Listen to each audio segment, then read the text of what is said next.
Emma Carter had always believed that life rewarded hard work, but after 27 years on Earth, she was no longer sure. Most mornings began with her rushing down the narrow staircase of her small apartment, balancing her handbag, laptop, and a steaming cup of instant coffee. Then she would squeeze herself into the city bus, hoping she could make it to Grant Enterprise before her boss stepped out of the elevator. Working as an executive assistant to one of the most powerful CEOs in the city was not a job for the faint-hearted. But Emma had learned to endure, survive, and adapt. Alexander Grant, her boss, was the type of man people whispered about even when he wasn't in the room. Brilliant, wealthy, intimidating, and demanding to the point of exhaustion. His cold gray eyes could silence an entire boardroom. His presence filled any space he walked into. Yet, for all his success, he carried an air of loneliness, as though he lived behind invisible walls that no one dared to cross. Emma was one of the few who saw what lay behind those walls, or at least, she believed she caught glimpses of it.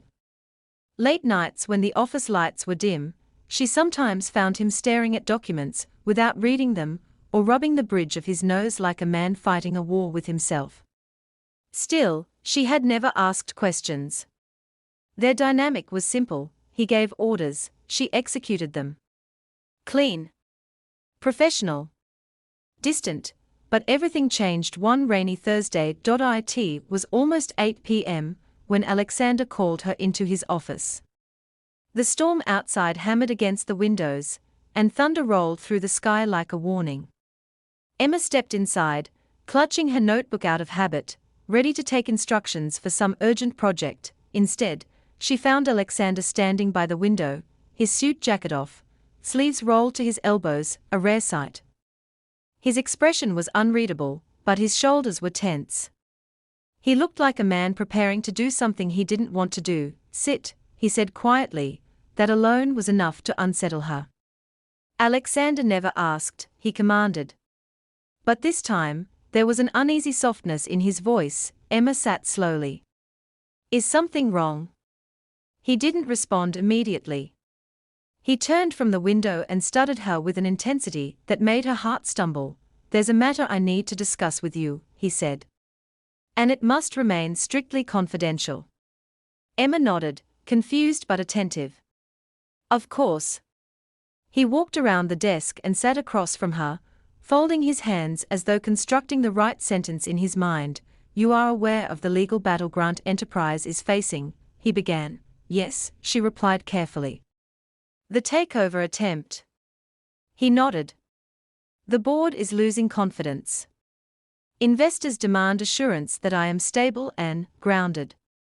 Grounded. Emma had never heard Alexander use that word. They believe, he continued, that a CEO with a strong family image appears more reliable and less volatile. It took Emma a few seconds to understand where this was going. When she did, she froze. I need a wife, Alexander said bluntly. For a moment, Emma forgot how to breathe. She stared at him, wondering if this was some cruel, stress-induced joke.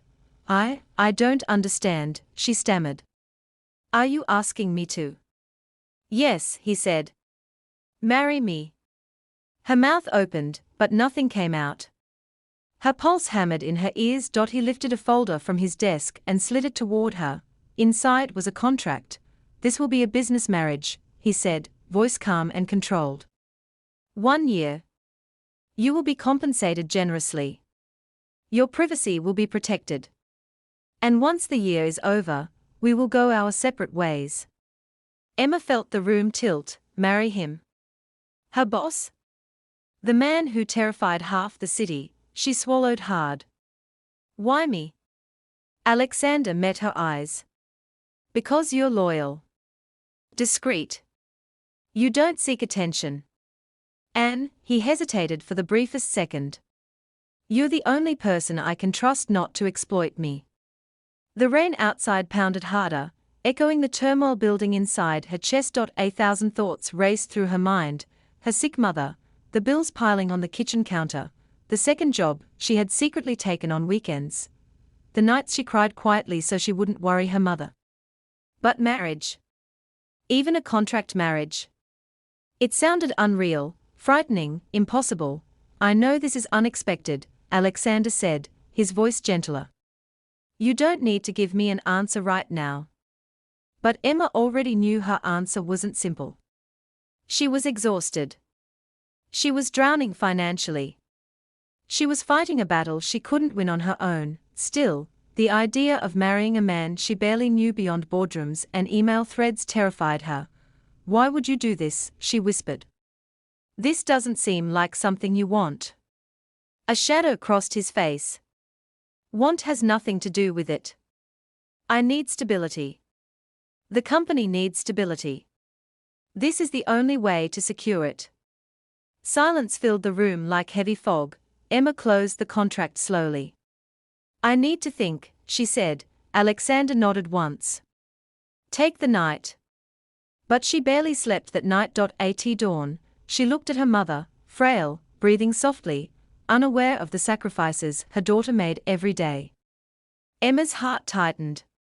She couldn't let her mother suffer because of their financial reality. By noon, she walked into Alexander's office. He stood when he saw her, trying and failing to hide the tension in his jaw. I'll do it, Emma said quietly. I'll marry you. For the first time since she'd met him, Alexander exhaled with something like relief. And just like that, her ordinary life shattered, replaced by a future she never imagined. Their wedding took place 2 days later, quiet, undisclosed, witnessed only by a judge. As she stepped out of the courthouse into a limousine waiting for them, Emma realized her life was no longer her own. She was now Mrs. Emma Grant, the wife of the most powerful boss in the city. And nothing would ever be the same again. Moving into Alexander Grant's penthouse felt less like entering a home, and more like stepping into a museum, beautiful, expensive, silent, and full of things she wasn't allowed to touch. The place sat high above the city, with floor-to-ceiling windows that overlooked skyscrapers like watchful giants. Everything was sleek and metallic, polished to perfection. No family photos. No traces of warmth. No sign that anyone actually lived here. Emma stood in the marble foyer, suitcase in hand, unsure where she belonged in all this cold elegance. Alexander walked past her, loosening his tie. Your room is down the hall to the left, he said without looking back. Not their room. Her room, right. This was a contract marriage. Nothing more. Emma followed him silently. The guest bedroom was larger than her entire apartment, decorated in neutral tones and minimalist furniture. She placed her suitcase on the bed, exhaling shakily. She had agreed to this. She had signed the contract. But she hadn't realized how suffocating the reality would feel. The next morning, the world learned that Alexander Grant was officially married. By noon, headlines exploded. Billionaire CEO marries mysterious assistant. Who is Emma Carter? Secret wedding sparks industry rumors. Emma barely had time to process the chaos before Alexander's PR team descended on them with strategies, interviews to decline, and strict public behavior guidelines. Emma felt like she had been thrown into a spotlight she never asked for.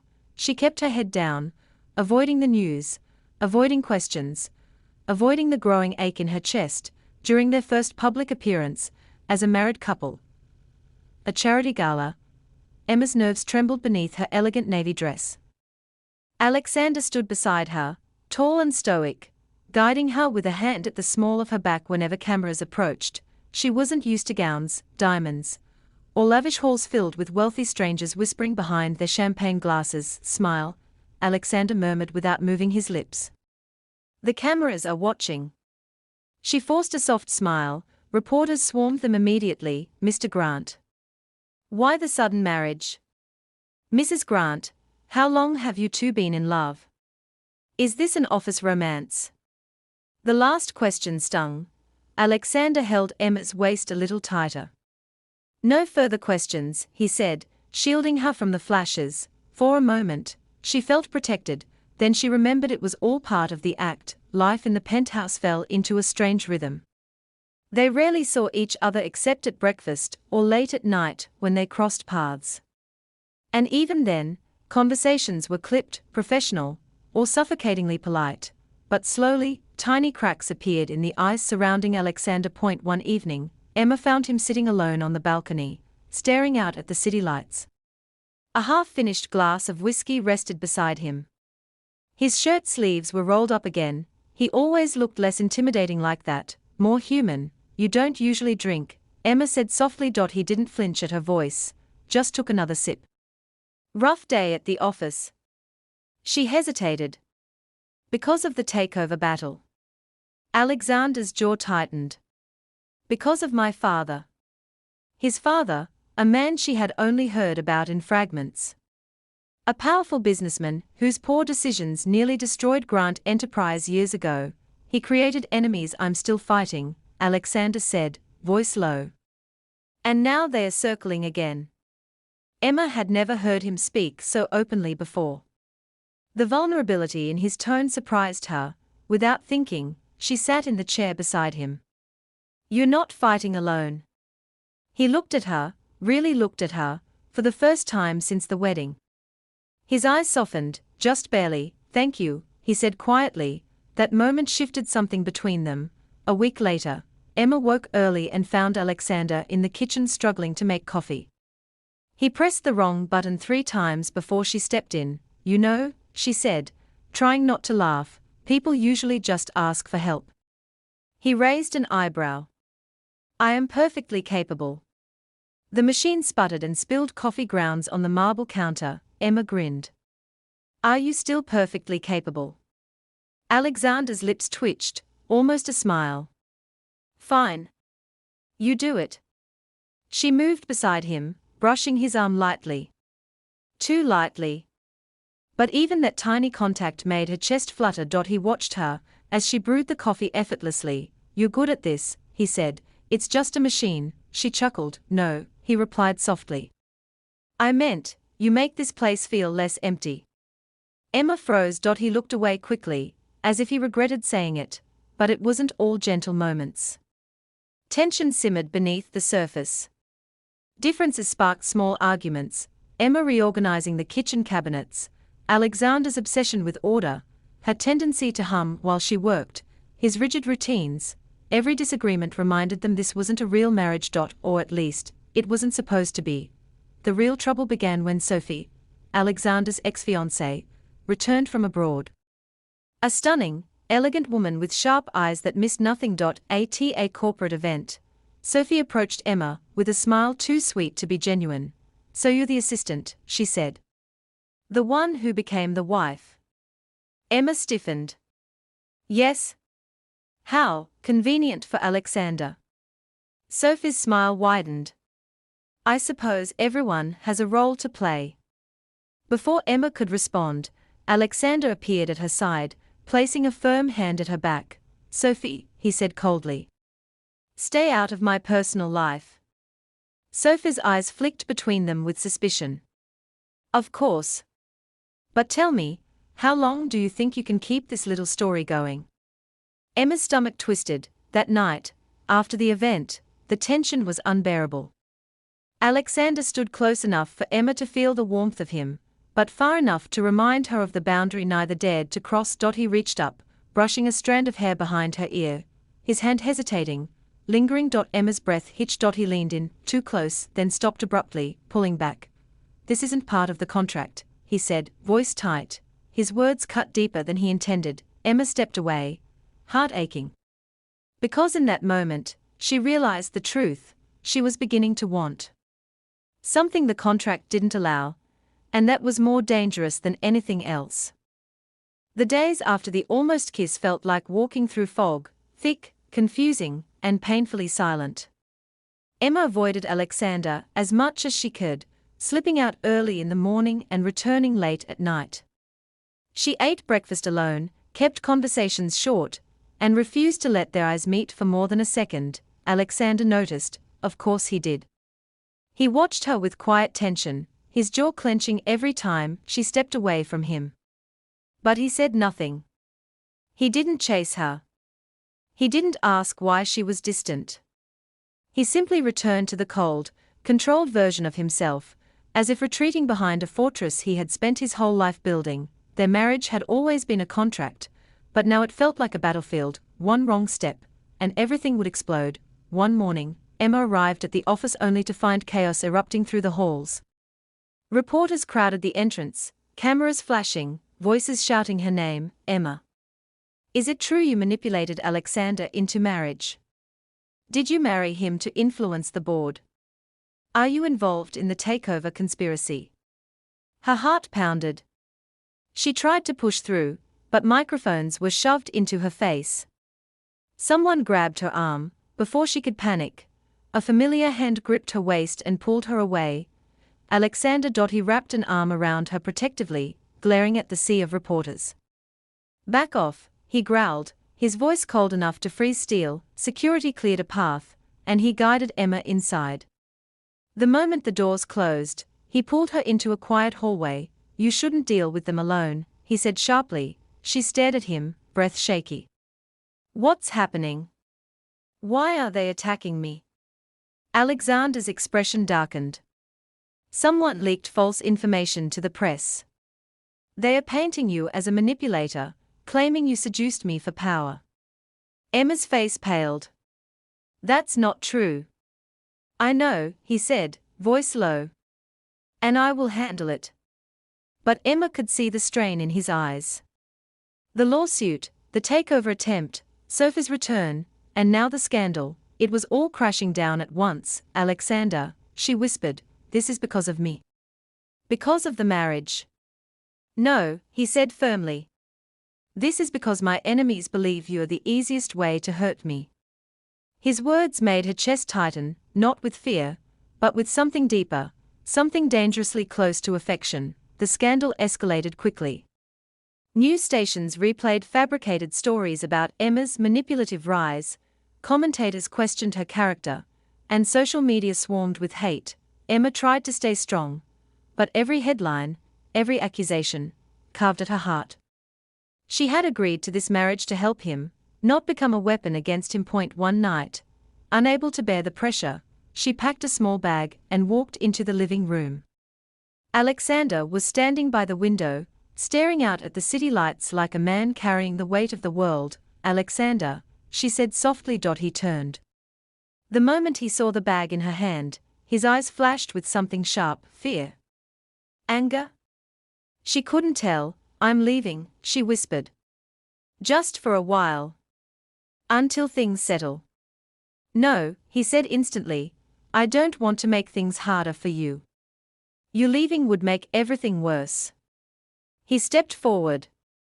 Emma, this marriage may have started as a contract, but your presence, your support, has held me together more than you realize. Her throat tightened. Then why do you keep pushing me away? Alexander froze, silence stretched between them like a held breath. Finally, he spoke, so quietly it was almost a confession, because I'm afraid. Emma blinked. Afraid? Of what? He swallowed hard. Of wanting something real. Of wanting you, more than the contract allows. The honesty in his voice shattered her defenses. She set the bag down. Alexander. I never wanted to complicate things. But I can't keep pretending I'm unaffected. His eyes softened. He stepped closer, close enough for her to feel his breath. You're not just my wife on paper, he murmured. You're the only person I trust. The only one who sees me, not the CEO, not the billionaire, me. Her heart began to race. Then why did you stop that night? She whispered, his voice dropped.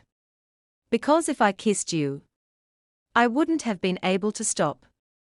For a moment, the world seemed to stand still. Emma's breath caught. The distance, the tension, the unspoken yearning, it all crashed into this moment, but before she could respond, Alexander's phone buzzed violently. He glanced at it, eyes narrowing. It's the board, he said. They want an emergency meeting. The moment shattered. He pulled away, business mode returning with painful speed. We'll finish this conversation later, he promised. Emma wasn't sure if she believed him. The board meeting was brutal. Sophie appeared as a witness, claiming the marriage was a strategic ploy engineered by Emma to manipulate Alexander. She hinted at corruption, emotional manipulation, and staged romance. Emma watched from the hallway, stomach twisting. But then Alexander stood, eyes burning with controlled fury. "My marriage is real," he said. "And anyone who speaks against my wife speaks against me."